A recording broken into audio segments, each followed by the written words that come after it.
Do it. You can quit whatever you want. Do it. Do it today. Look, I thought about living in a van just to save money. Don't talk about it, be about it. You know what I'm saying? No, look, this is what I have to say about that.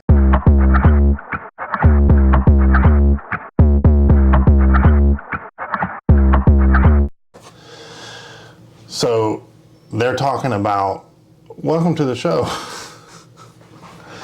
All right, how do we introduce this? Okay, so I can do my Kermit the Frog. Hey, everybody. go ahead. Hey, today we're going to be looking at job market is terrible. I guess it's employees kind of unloading their feelings and their emotions about how working is and the experience of working, and I guess they don't want to do it anymore. That's right. They're tired of working. Work sucks, I know. Let's watch this. We were not put on this planet to work for 60 years and then die. Like, I refuse to buy into that. I'm only 2 years into working my 9-to-5 job, and this is awful. I'm done. I'm out. I'm leaving the rat race. I don't want to work. I just want to bang on this mug all day. Did you ask? When they say we're not put on this planet to work for 60 years and then die, well, first of all, you're doing it wrong if you're working the full 60 years, okay? Second of all, if you're just talking about working a 9-to-5 for 60 years, that's not that bad. And considering that just, 100 and something years ago, they hunted all season just to live through the winter.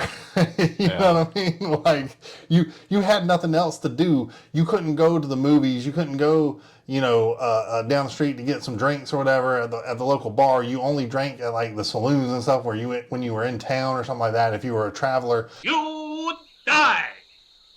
But in between all that stuff, you're working the entire time, day and night, on horseback, whatever the hell you're doing. And if you're a girl or something, you're at home literally just waiting for whatever. You know what I'm saying? And the one pleasure you might get is every now and then you get a little pleasure with the opposite sex. You know what I'm saying? I mean, there wasn't much else to do, right? Harlots. Are you talking about the harlots? The harlots, yeah. The women of the night. Yeah, or for the women who stayed home, the neighbor. Hi, neighbor.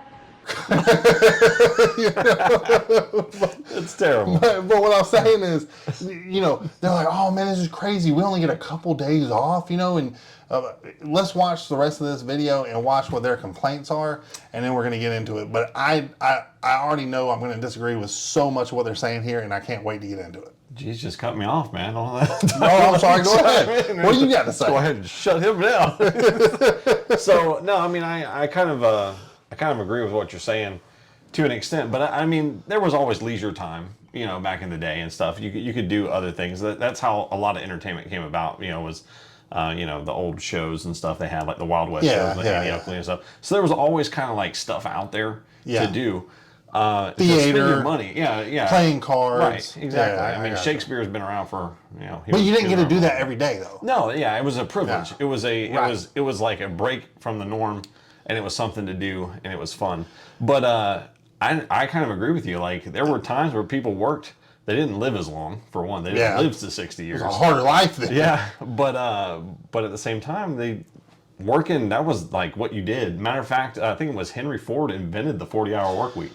Yeah. So, I mean, 40 hours before that, you were working 365, 24/7. You live to work. Yeah, you work to live. Yeah. And that's legit, though. And not just that, man, people were dying left and right in the coal mines, building the dams, everything, man. But even before then, and that's when civilization had come, like, really about and everything. But when you talk about, like, back in the medieval times and stuff, back when the Black Plague was around and stuff like that, you had little villages of, like, blacksmiths. They woke up, they blacksmithed, they went to sleep.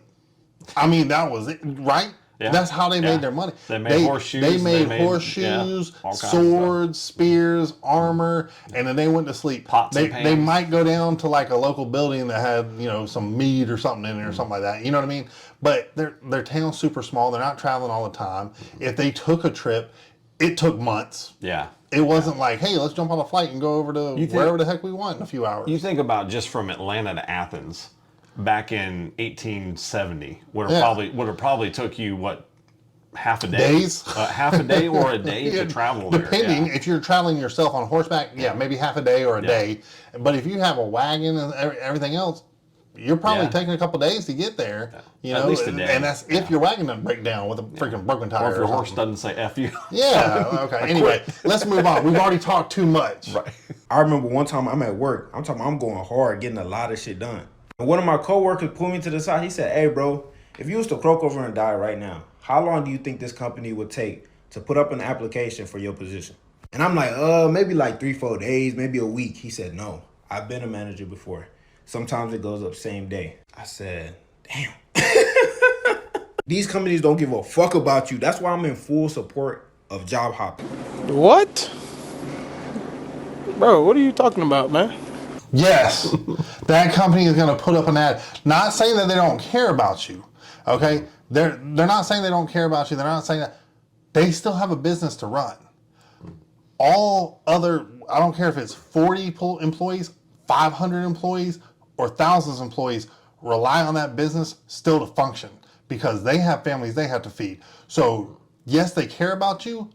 Maybe not all of them. Maybe you're just a number to some of them possible, and stuff. yeah. But for instance, it's like, damn, that sucks. You know, James died. Yeah, it was a horrible accident or very unexpected or whatever. Hey, his job still needs to get done because we got other people that need to feed their families and stuff like that. You know what I mean? So like, yeah, they're going to put an ad out. Normally sorry. And the guy who puts an ad out probably doesn't know you. I'm just going to be honest with you. He's a recruiter. The last time he talked to you, if he was the recruiter that talked to you, was when you got hired. That's just his job. His job is to put ads out. Sorry. You know? Yeah, normally, like with us, we run an ad pretty much 24/7. Yeah, we're always hiring. Yeah, it's like, hey, look, continuous running. Billy Bob dies on Monday. We have to hire somebody for him by Tuesday. And I mean, that's just legitimate because, or maybe not hire somebody, but that means we're running overtime, which means it's costing the company money, which means, you know, hey, it's going to hurt their profits and everything. And they need those profits to continue to grow the business.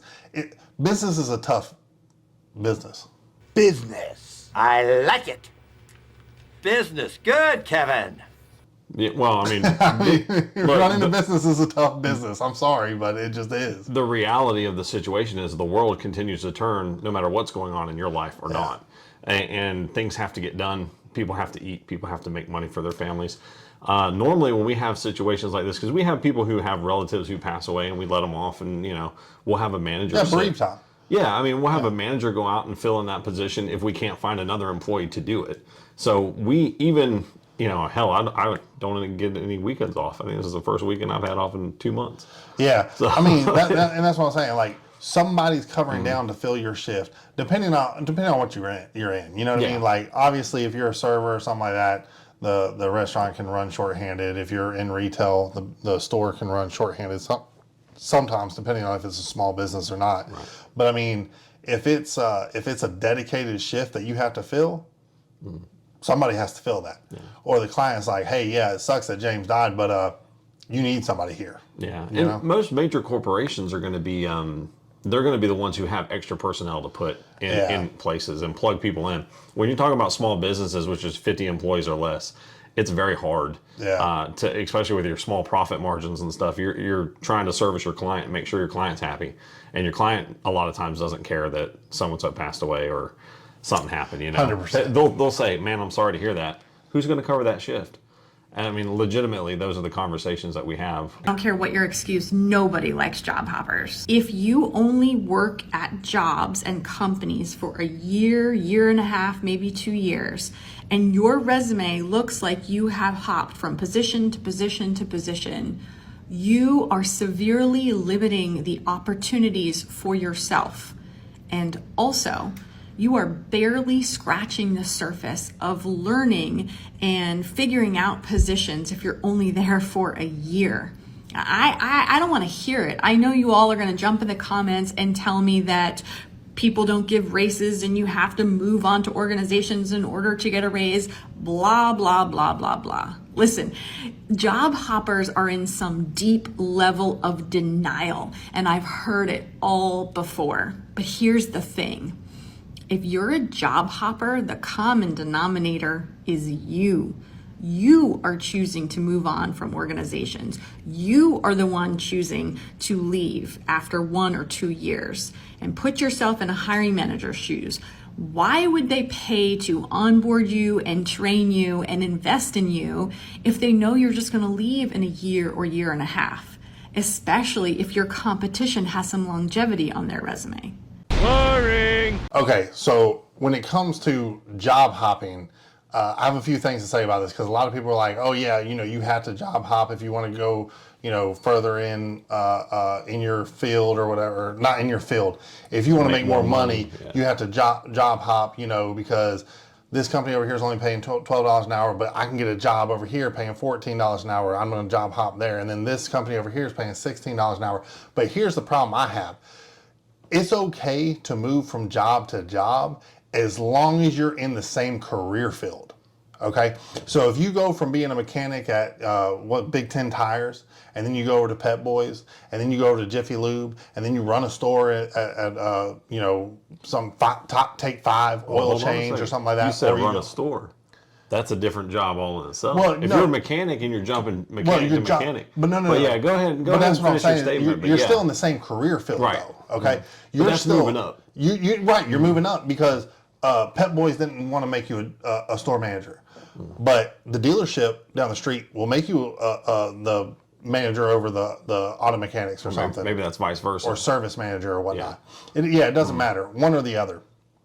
But you're still in the automotive industry, okay? If you're in the warehouse industry and you go from being a loader to a forklift driver, and then you move, but every time you switch jobs, you're moving up, but you're still in the same industry until you're like a foreman of the warehouse or something like that.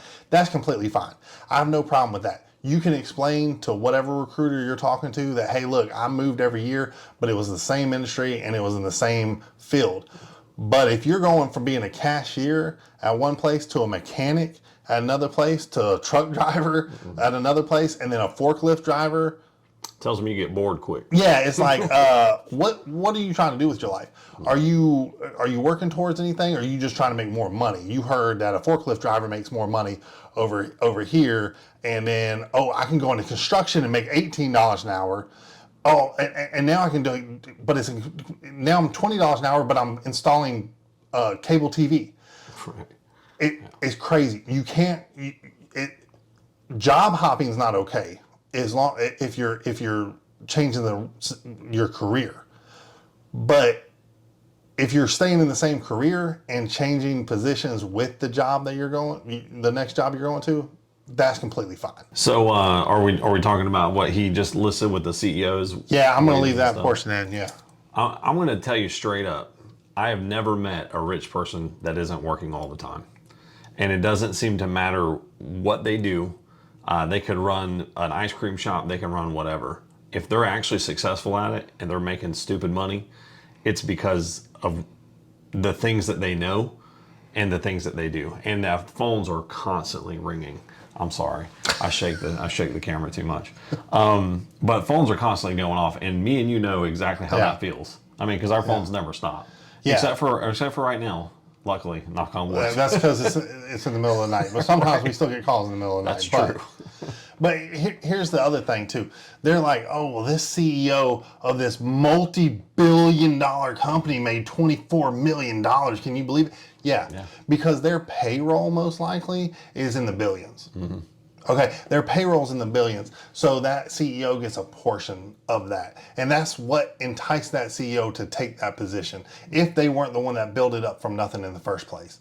Now, if you're looking at a CEO like Jeff Bezos, right? Mm-hmm. Jeff Bezos, he took on the building Amazon to what it is, okay? He networked, he put a lot of hours in, he made a lot of deals, and he had to go through a lot of pains and struggle. And guess what? If the company went bellied up, all his employees would find other positions with any of the other alphabet companies, right? Because they're all software companies and stuff. However, he would have been screwed. He would have had to find another job or start from scratch. And so many of the CEOs have done that in the past. Steve Jobs went from making Apple in a freaking garage, building up to what it was, getting booted out, and then brought back in. These people sacrifice a lot and everything. You know what I mean? So yeah, they're going to get theirs. They're going to get theirs because they fought for that to do it. You want to make that kind of money? Start your own business. Learn something that nobody else has, or be something that nobody else has been. Or you can follow suit of other people and make millions still, but you got to understand that like it's a lot harder work than you think it is being a CEO, and it's a lot of stress, and these people look way older normally than they should because they've had to go through it. You know what I mean? Now, I'm not saying there aren't CEOs out there that shouldn't have their position. There are definitely CEOs out there that shouldn't have their position, but somebody somewhere thought that they were worth it, and it is what it is. You want to change it? Go ahead and try and be a CEO. You got to go through the same courses, or you got to network, or you got to find people. A lot of it is who you know. That's true. But when it comes to small businesses, it's what you know. Yeah, no, I agree with that 100%. I think that a lot of times also when it comes to managing big, when you have billions of dollars flowing through your company, billions of dollars of cash flow. Oh yeah. You're going to want somebody who understands money. And someone who doesn't understand money, who is not financially responsible or anything, They'll drive it to the ground. They drive, yeah, exactly. It's $1 happened to billion companies. Company can drive to the ground. They've made mistakes, and it's happened to companies. You know, Yeah. so that's like the age-old question of how much money is enough money. And Right. The answer is it's never enough money. all right. Yeah. I'm only 2 years into working my 9-to-5 job, and this is awful. So you're telling me I'm having the Sunday scaries every week to dread 5 days of my life, to then be rewarded with a little thrill on Friday, but then be so tired from working that I pass out at like 10 p.m. Live for Saturdays, love them, but really that is only one full day of fun, because Sunday, have a great Sunday morning, and then Sunday afternoon rolls around and I have the Sunday scaries and I'm dreading my life for the next 5 days. I went to college for 4 years to be stuck in this cycle. What? No, 2 years is enough. So I'm on TikTok and I'll be promoting products and posting my way out of this god-awful cycle. I cannot settle for a life of dread, especially if they want us to retire at 70 now. No. I'm going to be using the internet because I see people making a fuck ton of money on here, and you can be making a fuck ton of money by creating digital products, selling those, and then promoting products that you didn't even make. So yeah, that's my plan. That's what I'm going to be doing to get me out of this god-awful cycle, because I cannot take another second of it. You get a full day off. I was kind of thinking the same thing. Here's Nice. my thing. Here's my thing about it. If you can do that, if you can be an influencer where you just get paid, by all means, heck yeah. But being an influencer and stuff is as hard as being a freaking professional athlete these days. 1% make it. You know what I mean? Maybe 5%. Work is work, 5%. man. Yeah. Work is work. I'll be honest with you, man. Making videos and what we do right now, what we're doing right now, it's a lot of work. Yeah. It's not easy. You have to have the time to do it. You have to have the money to do it. You know, there's a lot of equipment that goes with this. There's a lot of know-how. There's a lot of stuff that you have to, like, we didn't go to school for any of this stuff. We literally, like, self-taught and everything. I'm sure a lot of other people are too. You know, sometimes for pretty girls, sometimes it is easy to just click the record button and record yourself saying something, doing something and everything. And people are going to tune in, and that's true to an extent. Yeah. But if you're looking to actually make a career out of something, you got to know something or do something. I mean, well, even with what she's talking about, you're going to have to figure some stuff out, because people aren't just going to give you money. That's one thing I can tell you. Nobody's just going to come out and hand you money. Yeah. They want something in return. It's networking or something. You have to reach out to these companies. That means cold calling and saying, hey, would you like to sponsor me? Or, hey, can I talk about your product and stuff like that, and blah, blah, blah. You know, hey, maybe we can make a deal out of this and stuff. When you get big enough, they may reach out to you, but at the beginning, man, you're going to be putting a lot of hard work in there for nothing, really. Yeah, and for them to even talk to you, you have to have some followers. You know what I mean? You have to have some followers, some subscribers, some likes, and we're not talking like a few hundred or 1,000 or something. You got to have some six figures. You know what I'm saying? Yeah. All right. Word. But if you can do it, legitimately. Well, what else did she say in that video, in that clip? Can't remember. I remember nothing. No, but she was saying, not that memorable. She said so she's not going to make it. she didn't like the 9 to 5, basically.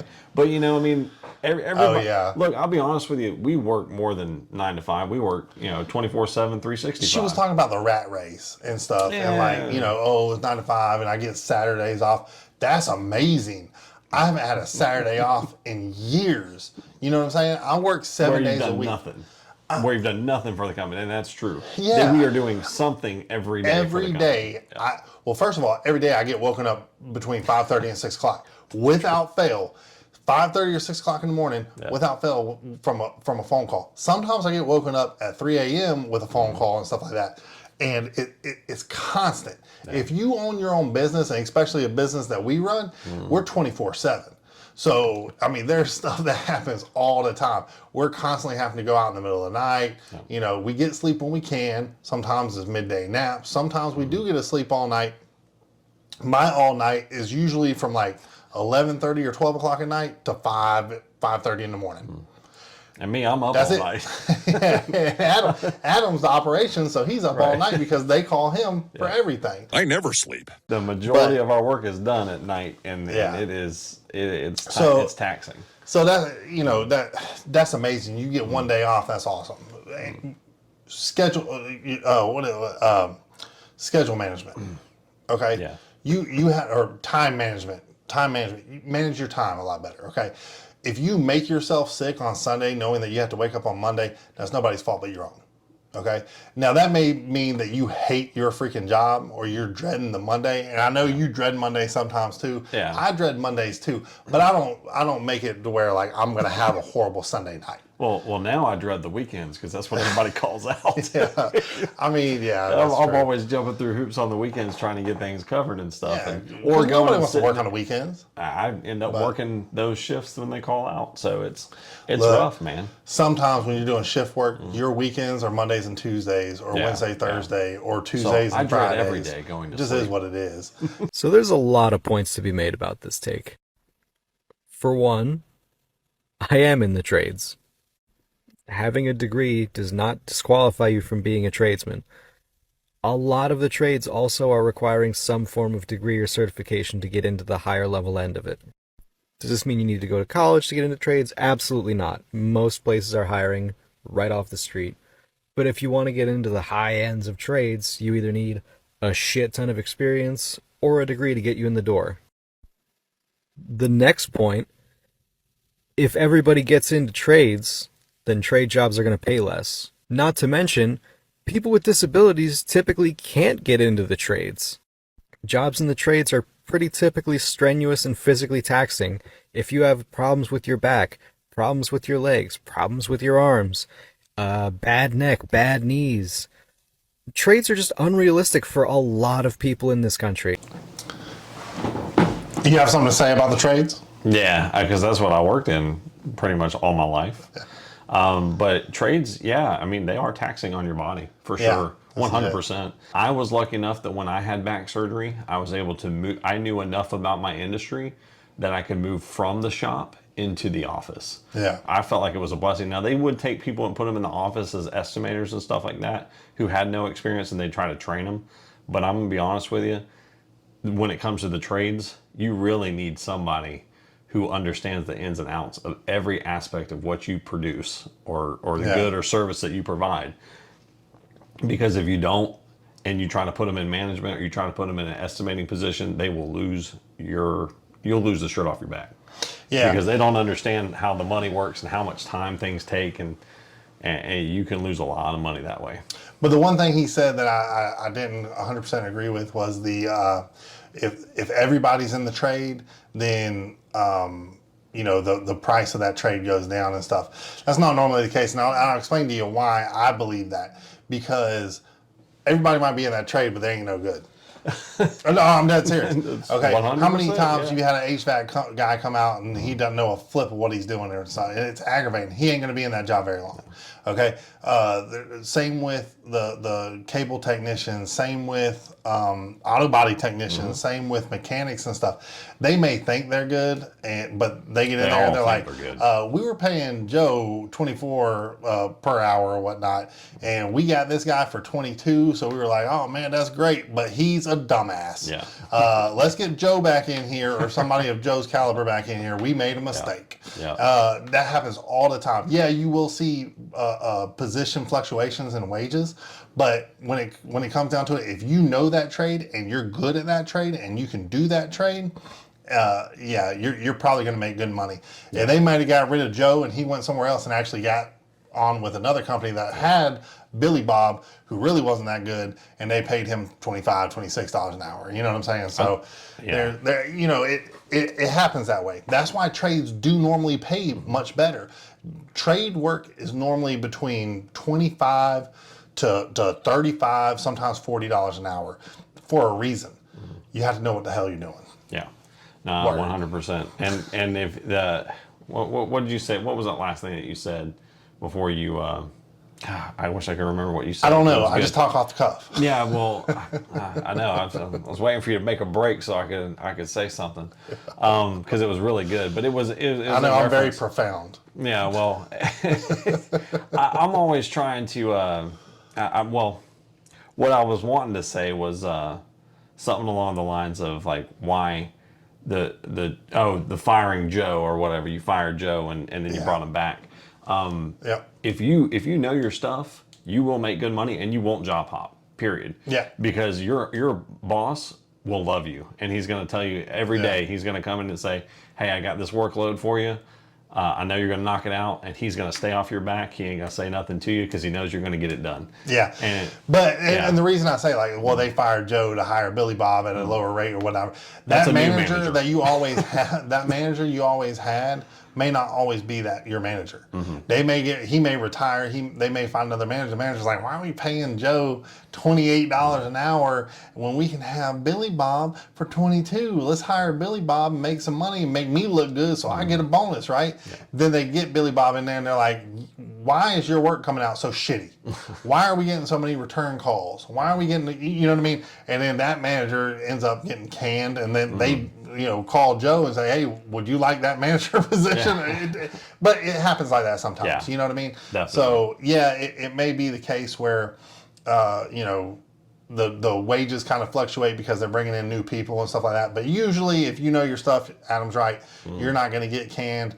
They're not going to get rid of you because they know that Billy Bob's going to have to learn from you. Yeah, a lot of times experiencing the management change in the automotive. And I don't know these people, Joe and Billy Bob. But knowing the like every 2 years you're going to get a new manager in the automotive industry for some odd reason, and I'm not quite sure. Almost any industry is that way too. It almost seems like the new manager is going to come in with a bunch of hopes and dreams and promises that he can't fulfill, because the reality is the workspace is only going to produce so much work. And they always come in and tell you that they're going to knock it out of the ballpark and run it at 100% efficiency, which isn't going to happen. No matter where you work or where you are, you're not going to be running at 100% efficiency. If you can get down to probably 85 or 90% efficiency, you're doing really good. But 100%, and that's the promises every time. But that's how a lot of managers get fired. And that's how a lot of managers bring their own people. They say, I got guys that can do this. And a lot of times those guys, the reason why they make less money is because they suck. You're fired.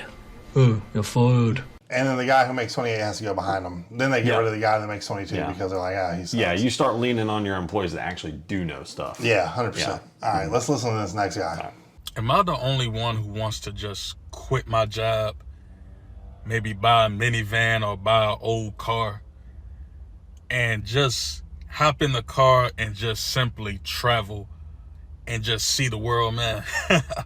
Like, am I the only one who simply just wants to see life and experience life and not be caught up in this rat race for the rest of my life? Yes, you are.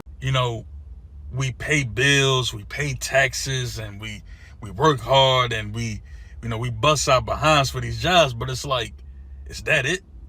We just work, pay bills, pay taxes, work, pay bills, pay taxes, sit in traffic.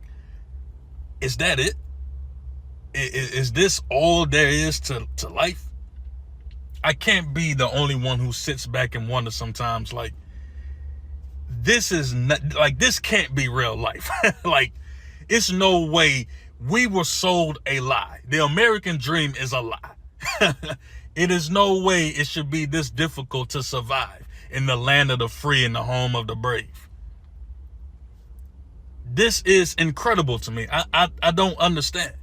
So sometimes I think, man, I just want to quit. Quit. Hop in the car or hop in the minivan or something and just travel. Like, I mean, life is gonna pass us by anyway. Do it. You can quit whatever you want. Do it. Do it today. Look, I thought about living in a van just to save money. Don't talk about it, be about it. You know what I'm saying? No, look, this is what I have to say about that. Do it. You're not the only one. Yeah. A lot of people want to travel. I've always wanted to go over to Europe and backpack through Europe. Not now that there's a bunch of turmoil and stuff, but but there was a time where that's all I wanted to do. However, I can't get a family. They have to be provided for. Okay, I have to teach them how to survive. I have to teach them how to live, how to make money, and all that kind of stuff. Because if you don't want a big screen TV in your living room and a computer that you can sit out and play video games and watch YouTube and all air conditioning. Yeah, air conditioning. You don't want air conditioning. Well, I mean, air conditioning in a van, but you have to run it all the time. Yeah. My point is, if you don't want the luxuries of life, by all means, live the way you want, man. But if you want luxuries of life, you're going to need the finances of life. And the finances of life come from work. Yeah. That's just it. You can work for yourself, but you're still working. You know what I mean? You can't just go through life traveling and, well, you can. They're called vagabonds. Yeah. You can be a nomadic person if you'd like. Yeah, you can be a nomad. That's not that's not a problem. But you were talking about your family, so I'm guessing they may not want to do that. Look, man, I had thought about living in a van for a few years just to save my paycheck, and then buy a house outright because it'd save me $300,000 or $400,000. I'll be honest with you, if I didn't have a family, I probably would do that. 100%. 100%. Look, there was a time that I contracted overseas. Okay, I contracted overseas. I was deployed for a year. I also contracted for a year, but then I had to come back for my family. You know what I mean? I had a little bit of time in between, and when I was on leave, I came home and everything. But I couldn't do it anymore because of my family. If I didn't have a family, boy, I would have made millions. And you wouldn't have spent any of it. Yeah, I would have stayed overseas for a decade. Okay, making over $1 million, probably $2 million or more. I'd have came home, bought everything I wanted outright, or just traveled the world. I have contracting buddies that do that now. Okay, they go to Thailand when they're not contracting, or they go wherever they want, and then whenever they need money, they go back on contract. There's people that do that. There just is. Yeah. You know what I mean? They need some money. Hey, I got to go on contract for a little bit and then live my life up. Yeah. So yeah, you can do that. Yeah, you can do whatever you want, man. You can do it. It's free country, bro. Yeah. You can quit your job today. Yeah, exactly. All right. Let's listen to this next guy. He looks like he has something to say too. I'm done. I'm out. I'm leaving the rat race. Alrighty then. It's time to be a producer instead of a consumer. You work 40, 50 hours a week, and at the end, you still have no fucking money. I'm not going to be a slave to this system for my entire life. Hell no. You got me fucked up. Our kids only have so many years being kids, and I'm not going to miss that to be broke.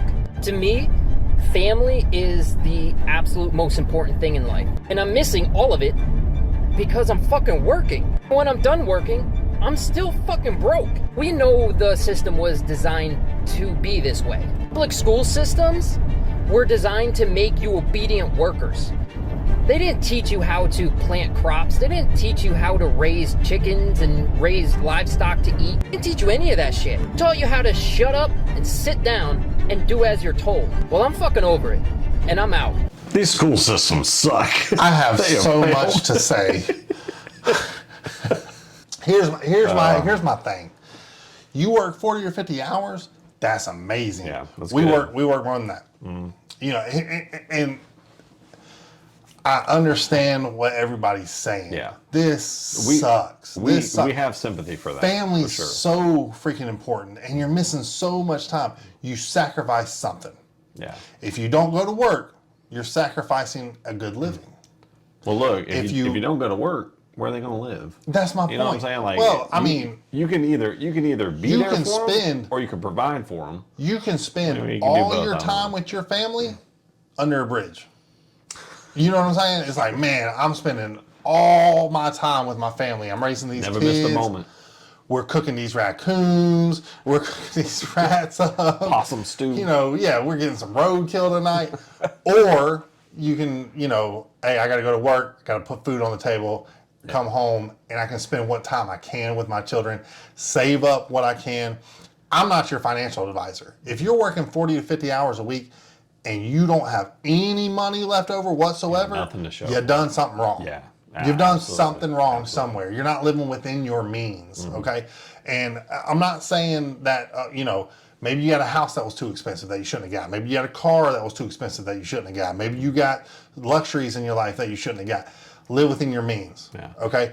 Yes, it's going to suck. You have a wife and kids or something like that, and y'all are not eating the best. Like maybe your meals aren't 3-course meals and stuff like that. You're not going out to eat. Is kind of what I'm saying. You're not going out to steakhouses. You're not going, but you're saving up. Yeah. Those first few years, you're saving up and everything. And if then you start buying. Oh, hey, look, I saved up enough. We're gonna have a good Christmas this year. Hey, I saved up. I remember when we had Christmas and we didn't get hardly squat. But then some Christmases, like the Christmas of '96, I'll never forget. 1990s.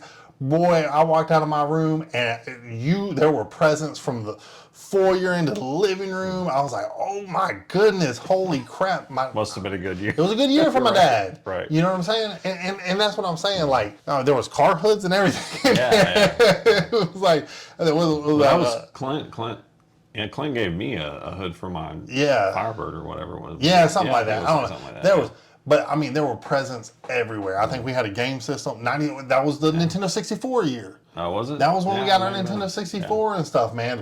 One of the best systems ever freaking created. You can tell it was a fond memory from Brent's childhood. Yeah, freaking, I loved it. Yeah, you know what I mean? It was a good Christmas for sure. And that's what you live for are those moments. What you work for is those moments, to be honest with you. Well, exactly. You live and you work for those, because without the work, you don't get the reward. Exactly. I mean, exactly. Yeah. I mean, but I wouldn't say that you don't have an opportunity to make, even if you're spending all of your money, every paycheck you spend all of your money. Maybe you put a little bit aside every now and then for an emergency, but if you're working towards something, that's not a terrible thing. If you're paying your house, if you own a home and you're paying towards it, that's awesome. But if you're renting, you are just throwing your money in the toilet. Yeah. And so there has to be some kind of investment, some kind of end game or some kind of goal. If you bought a new car and you got a 5-year loan or a 6-year loan or a 7-year loan, you need to get to the point where that loan is paid off and you own that car. If you do a 7-year loan, it might not work out for you. First of all, everything he said was completely ridiculous, and let me tell you why. Because one of the first, not Adam. Adam's not completely ridiculous. Oh, thank God. But this guy right here, he says he wants to start being a producer and stop being a consumer. You'll always be a consumer. Even if you're a producer, you're a consumer. Yeah. Yeah. You are consuming something. You're always going to spend money as a consumer. Okay, whether it's on gas, whether it's on but to produce something, you spend money to produce. That's on the employees, on materials, the equipment, on labor, on whatever. It doesn't matter. Yeah. So you started off completely wrong. At the very beginning, I was like, yeah, he's not going to know what he's talking about. But by the end of it, I'm like, oh, you want to get out of the rat race? That's great. What's your plan? Yeah, you got to have. What's your plan? Have goals, man. Yeah. You want to get out of the 9 to 5, which if you're working 40 or 50 hours, you're probably not doing 9 to 5. You're probably doing a trade work or something. Yeah. Because, he's working 50 hours a week. That means he gets overtime and stuff. If he's not getting overtime, he's doing something wrong probably. You know what I mean? Yeah. Or he's a contractor. He could be commission based. He could be a commission or he can be a contractor. And if you are, that's fine. But why are you broke? Yeah, I'm not your financial advisor. Don't listen to me. But go talk to a CPA or something. Yeah. Anyway, all I'm saying, and this is the last guy we're gonna react to and talk about as far as like the modern worker, employee, and stuff. If you do want to get out of the rat race and you want to get out of the shift work and everything, there's no problem with that whatsoever. By all means, do it. But have a plan. Okay. When I started my business, I was working 3 jobs, saving up money. Okay. I sacrificed 3 jobs. Yeah. We sacrificed time with our families it sucked. We still sacrifice time with them today. Yeah, I mean, but you live for the moment. You work and live for the moments that you spend with them. You know what I mean? And those moments are usually better when you have some money to spend. Yeah. No girl's gonna want to be with you when you're homeless. Matter of fact, she's gonna take the kid and say, "I'm moving." Well, I wouldn't say no girl. I mean, Betty on the corner down there. If you got kids, most women are not gonna. If you have kids, most women aren't gonna want to put their kids on the street. They're gonna go home, live home with mom or whatever. They're gonna tell you to get your deadbeat ass out there and go to work. Yeah. I mean, that's just the reality of it. Yeah. Yeah. Candy can only spend so long with you in a box. And then she wants a roof over her head. It's candy on a pole. All right. That's the end of this show. We'll catch you next time.